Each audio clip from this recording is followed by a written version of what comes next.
Hey, so tonight we're going to talk about what it was really like to be a caveman. And I mean really like, not the cartoon version with clubs and grunting, but the actual day-to-day life of people who lived 25,000 years ago. Oh, and if you're enjoying these stories, I'd really appreciate a like or subscribe. Super curious where you're all listening from, so drop a comment with your location and what time it is there. Always blows my mind how people are falling asleep to this all over the world. All right, find that cozy spot, take a nice slow breath, and just let your body sink into whatever you're lying on. We're heading back to the Paleolithic period, and trust me, you're going to be real grateful for that mattress by the time we're done. So congratulations. You just woke up in a cave 25,000 years ago. The first thing that hits you is the cold. Not just chilly, bone-deep, teeth-chattering cold that makes your muscles clench. You're lying on what feels like the world's worst camping gear. Bunches of sedge grass and rushes that someone carefully arranged into a sleeping mat. It's scratchy. Really scratchy. These grass stems poke through whatever animal skin you pulled over yourself, and every time you shift, they crinkle and rustle like nature's most uncomfortable cereal. Your nose fills with smells that are just intense. Wood smoke, yeah, but also something musty and earthy from the cave walls. The leftover scent of cooked meat from last night's meal, mixing with the sharper smell of unwashed human bodies. There's this underlying funk of animal fat that's been used for waterproofing and warmth, plus something green and plant-like from all the grass bedding around you. You can hear the cave breathing, if that makes sense. Little echoes of dripping water somewhere deeper in the darkness. The soft snoring of maybe 20 other people scattered around you on their own grass mats. Someone's baby makes those tiny sleeping sounds babies make. Outside the cave entrance, you catch the distant calls of birds starting their day, and maybe the rustle of some animal moving through the brush. Your body aches. I mean, really aches. Yesterday was a long day of walking and hunting and gathering, and you can feel it in every muscle. Your feet are tough as leather by now, but they're still sore from scrambling over rocks. Your back has that specific stiffness that comes from sleeping on the ground for, well, your entire life. The good news? You're alive. The bad news? Pretty much everything else.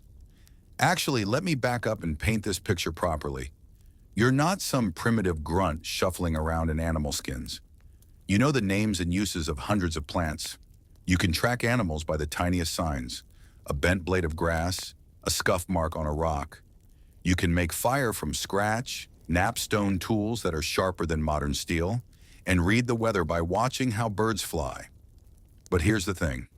All that skill, you need every bit of it, just to not die. You shift on your grass bed, trying to find a position that doesn't involve something poking into your ribs. That's better.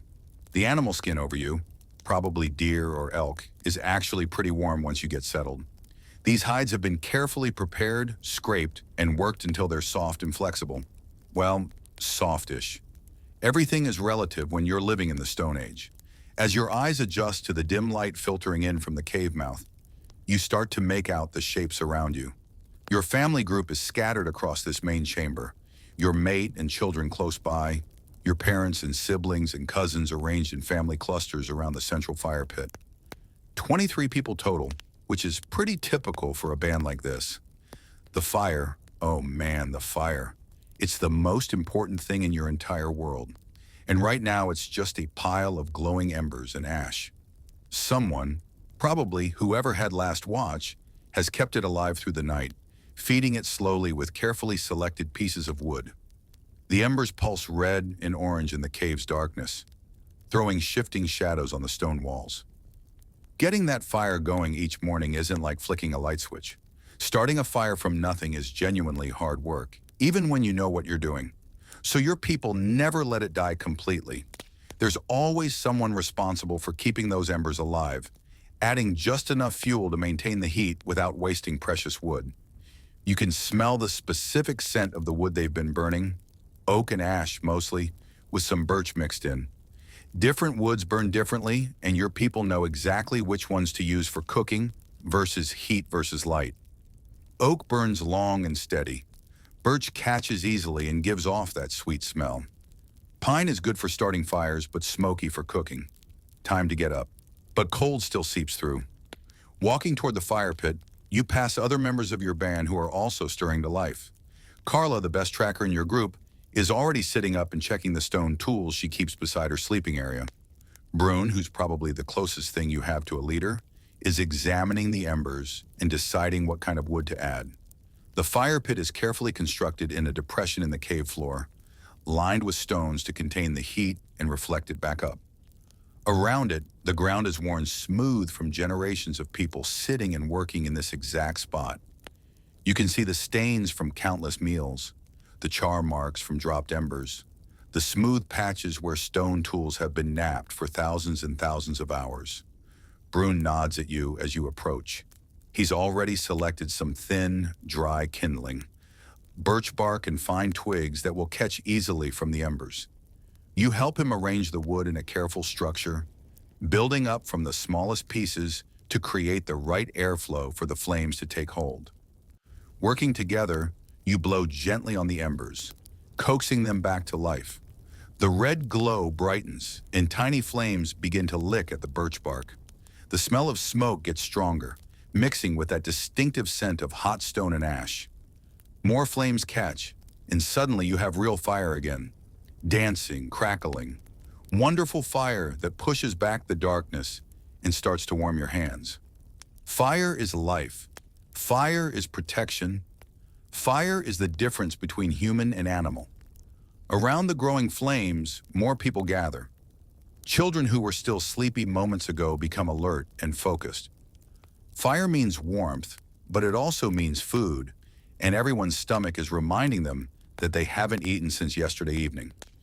The good news about being a hunter-gatherer is that you don't have to worry about a mortgage or taxes or your boss being unhappy with your quarterly performance review. The bad news is that every single day starts with the question, what are we going to eat and how are we going to get it? Yesterday was a decent day. The hunters managed to bring down a deer, not huge, but enough to feed everyone with some leftover for today.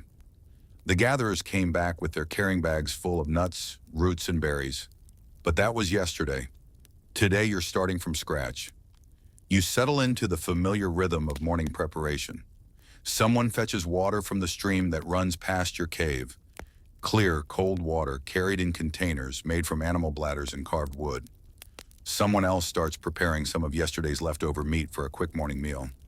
The meat gets spitted on sharpened sticks and held over the flames until it's heated through. Not really cooked. This is more like reheating leftovers. But warm food on a cold morning is a small miracle. The smell of heating meat mixes with the wood smoke, and your stomach makes that empty, anticipatory rumble. While you're eating your small portion of warmed meat and some nuts from yesterday's gathering, the day's planning begins. This isn't like a modern business meeting with agendas and PowerPoint presentations. It's more like a casual conversation around the fire, but the stakes are life and death.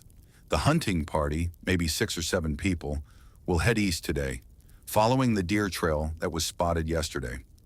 Deer are creatures of habit, and if you know their patterns, you can intercept them at water sources or feeding areas.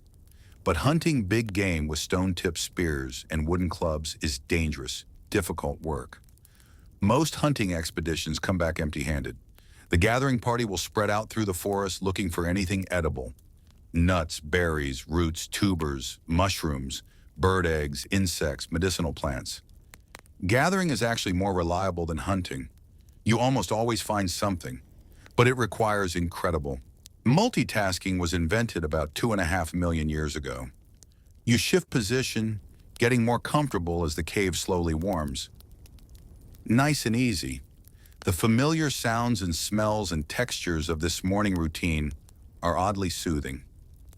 Despite the harsh realities, this is your world. This is your family. This is home. As the sun climbs higher outside the cave, sending more light through the entrance, the pace of preparation picks up. People start moving towards the mouth of the cave, ready to begin another day of searching for food and materials and everything else you need to survive. But before anyone goes anywhere, there's one more crucial morning task: assessing the weather and the world outside. Brune, along with two other experienced hunters, walks to the cave entrance to study the day. They're looking at the sky, feeling the wind, listening to the sounds of birds and animals. Weather prediction, without meteorologists or Doppler radar, requires reading dozens of subtle environmental cues. Cloud formations tell stories about coming storms. Wind direction indicates where rain might be heading. The behavior of birds and animals gives clues about atmospheric pressure changes. The color of the dawn sky, the feel of the air, the smell carried on the breeze, all of it matters when your life depends on being outside in whatever nature decides to throw at you. Today looks promising. The sky is clear, the wind is calm, and you can hear the normal chatter of birds in the forest. No signs of incoming bad weather. Good hunting and gathering conditions. Time to go face the world. You gather your tools and equipment, stone knife, wooden digging stick, leather carrying pouch, a piece of fire starting material wrapped in bark. Everything you own fits in your hands or hangs from a simple belt made of twisted plant fibers. The gathering party assembles near the cave entrance. 8 people today, including yourself, all equipped with the tools needed for finding and collecting food. You're wearing your usual outfit, leather leggings and a tunic made from carefully prepared deer hide, soft leather boots stuffed with grass for insulation, and a heavier skin cloak that can be wrapped around you if the weather turns cold. Your clothes fit well and move with your body. These aren't random animal skins thrown over your shoulders. They're carefully tailored garments, sewn with sinew thread using bone needles. The leather has been treated with animal fat to make it water resistant, and the seams are reinforced in places that take the most stress. Everything about your outfit is functional. No pockets, you don't need them when you only own a few tools. No zippers or buttons. Everything fastens with leather ties or simple toggles made from bone or antler. No synthetic materials, obviously, but also no cotton or wool. Just leather and fur and plant fibers, all processed by hand using techniques passed down through countless generations. Standing at the cave entrance, looking out at the forest that stretches endlessly in all directions, you feel the familiar mix of anticipation and anxiety that starts every day. Out there is everything you need to survive: food, materials, resources. But out there is also everything that can kill you: large predators, venomous snakes, poisonous plants, fast-moving rivers, cliff edges, sudden storms, rival groups of humans who might not be friendly, getting lost, getting injured far from help, 1,000 ways to die, and only your knowledge and skills and the cooperation of your band protect you. You take a deep breath of the morning air. It smells like forest, green and alive and complex, damp earth and decomposing leaves and growing plants, and the musk of animals that passed this way recently. Clean air, pure air. Air that hasn't been touched by pollution or industry or any of the substances that modern humans breathe every day. The sun feels good on your face as you step out of the cave. Real sunlight, not filtered through windows or reflected off buildings. Direct solar radiation that will warm your skin and provide the light you need to work by. No electricity, no artificial lighting, just the sun and moon and stars and fire. Your feet find the familiar path that leads down from your cave toward the forest floor. This path has been worn smooth by generations of your people making the same journey every day for hundreds of years. Your ancestors walked this exact route, and if you're lucky and skilled, your descendants will too.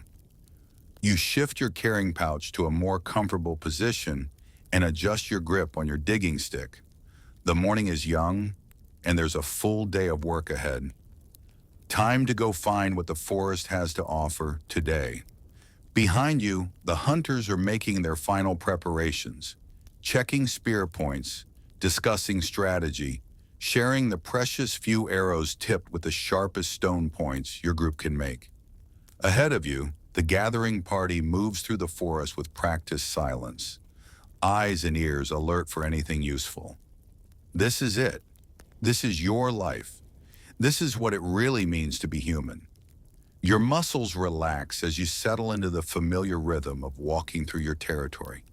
And with each step, the adventure of another day in the Paleolithic world begins to unfold around you.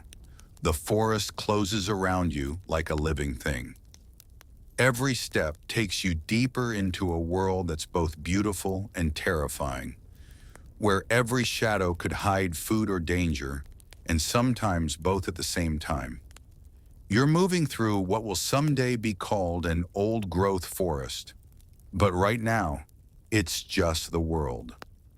Trees that have been growing for centuries stretch up into a canopy so thick that the morning light filters down in shifting beams and patches. Oak and ash and beech trees, massive trunks that would take 6 people holding hands to circle. The understory is dense with smaller trees and shrubs, and the forest floor is carpeted with layers of decomposing leaves that squelch softly under your feet. The sounds are incredible. Birds everywhere, not just the few species you'd hear in a modern park, but dozens of different calls echoing through the trees. The rustle of small animals moving through the undergrowth, the distant crack of a branch falling somewhere in the depths of the forest, wind moving through leaves in waves that you can actually hear approaching and passing overhead. Your gathering party spreads out as you walk, each person following their own path, but staying within earshot of the others. You never go anywhere alone, ever. Being alone in this world is basically a death sentence. Predators hunt alone. Humans. Accidents happen. Getting lost means dying, and dying means your family doesn't eat. Kessa, who's probably the best plant identifier in your group, calls out softly from about 20 feet to your left. She's found something. You angle toward her voice, pushing through a thicket of hazelnut bushes that catch at your leather clothing and scratch at your exposed skin. She's kneeling beside a cluster of plants with broad heart-shaped leaves and small white flowers. Wild garlic, she says, and the satisfaction in her voice is obvious. This is a good find. Not just food, but medicine too. Wild garlic can help with infections, and it adds flavor to otherwise bland meals. You help her carefully dig up several of the bulbs using your wooden digging sticks. The tools are simple but effective. Hardwood sticks about as long as your arm, sharpened to a point and hardened in fire. They're perfect for digging roots and tubers without damaging them. The bulbs come up easily in the soft forest soil. They're small, about the size of your thumb, with papery white skin and that unmistakable sharp smell of garlic. Kessa rubs one clean and bites into it, chewing thoughtfully. Good, she says. Strong. These will keep well. You wrap the bulbs in a piece of soft leather and tuck them into your carrying pouch. So far, so good. The day is off to a promising start. Your group continues deeper into the forest, following animal trails and paths that your people have used for generations. Every few hundred yards, someone finds something worth collecting. Nuts from hazelnut bushes, berries that are just starting to ripen, wild mushrooms growing on rotting logs. But only the ones that experienced gatherers know are safe. The knowledge required for this work is staggering. You need to know hundreds of different plants, their seasons, their habitats, how to process them, how to store them. Some plants are only edible at certain times of year. Some require complex preparation to remove toxins. Some look almost identical to poisonous varieties, but have subtle differences that can mean the difference between a good meal and a horrible death. Take mushrooms. There are dozens of edible varieties in your forest, but also several that will kill you in very unpleasant ways. The difference between food and poison might be the color of the spores, or the way the stem breaks, or the smell when the mushroom is crushed. Get it wrong and you're dead.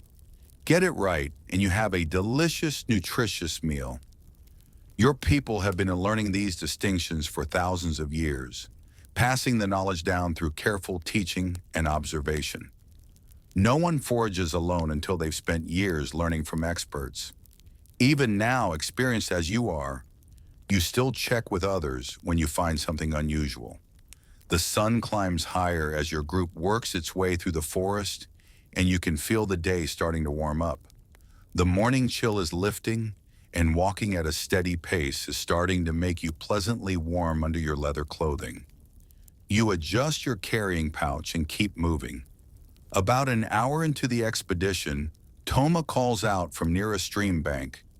His voice has that particular excitement that means he's found something really good.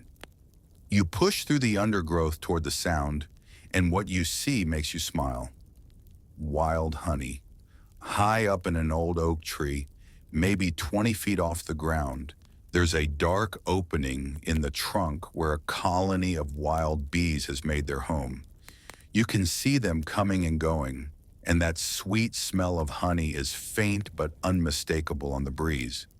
Honey is like winning the lottery. It's concentrated energy, pure sugars that your body craves and burns efficiently. It keeps well without spoiling, it has medicinal properties, and it tastes incredible, especially when your normal diet consists of meat, nuts, and whatever vegetables you can find. But getting it is dangerous work. The plan develops quickly. Toma is the best climber in your group, and he volunteers to go up. You'll build a fire at the base of the tree and create smoke to calm the bees. Someone else will prepare containers to hold the honeycomb. Everyone else will be ready to run if things go badly. Wild bees are not docile. They will defend their hive aggressively, and bee stings can be seriously dangerous if you get enough of them. People have died trying to collect honey, but the reward is worth the risk. You gather dry wood and tinder while others search for the right kind of green leaves to create heavy smoke. The fire needs to produce a lot of smoke without too much flame. You want to calm the bees, not burn down the tree. The fire catches quickly, and soon you have thick white smoke rolling up toward the bee tree. The sound of buzzing gets quieter as the smoke reaches the hive entrance. Bees evolved with forest fires, and smoke triggers their instinct to gorge on honey and prepare to abandon the hive. When they're focused on eating, they're less likely to attack. Toma strips off most of his clothing, fewer places for angry bees to get caught, and starts climbing. He's incredibly skilled, moving up the rough bark with the confidence of someone who's been climbing trees since he could walk. His feet and hands find holds that you can barely see from the ground. Watching him climb, you're reminded of just how physically capable your people are. No gyms, no structured exercise programs. But everyone is lean and strong and flexible from a lifetime of this kind of activity. Toma moves like a modern rock climber, but he learned these skills as a child because his life depends on them. The smoke continues to roll up the tree, and the buzzing stays relatively quiet. Good sign. Toma reaches the level of the hive and carefully begins working his hand into the opening. He's feeling for honeycomb that can be removed without destroying the entire colony. Your people know not to take everything. Leave enough honey and bees, and they'll rebuild for next time. A few bees spiral around him, but they seem more confused than aggressive. The smoke is doing its job. Toma's arm disappears into the tree trunk up to his elbow, and his face shows concentration as he feels around inside the hive. Then his expression changes to satisfaction. He's found good comb. Slowly, carefully, he extracts his arm from the tree. In his hand is a chunk of honeycomb about the size of your fist, golden and dripping with thick amber honey. Even from the ground you can smell the sweetness. He tosses the comb down to waiting hands, then reaches back into the hive for more. 3 trips, 3 chunks of comb, and then he judges it's time to stop. Take too much and you'll kill the colony. Take just enough and they'll recover and provide honey again in the future. Toma scrambles down the tree with the same skill he showed going up, dropping the last few feet to land lightly on the forest floor. A few bee stings on his arms and shoulders, but nothing serious. He's grinning with the satisfaction of a job well done. The honeycomb is gorgeous. Wax cells filled with honey, so pure and concentrated, it seems to glow in the dappled forest light. You can't resist breaking off a small piece and putting it in your mouth.